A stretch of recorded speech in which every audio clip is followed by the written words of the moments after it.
Good morning. Today we will prepare some slices of tuna with onion in bittersweet and wild fennel whipped.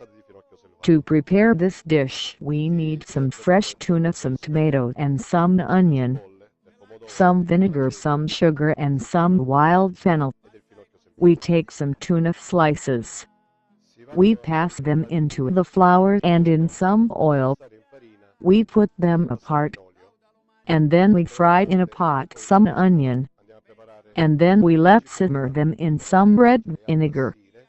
Let's add some sugar to make it bittersweet. Let's mix everything. And then let's cover the slices of tuna already made. Overall, after having added the onion, we put 1 extract of wild fennel, some pine nuts and some salt and a grape. The dish is ready.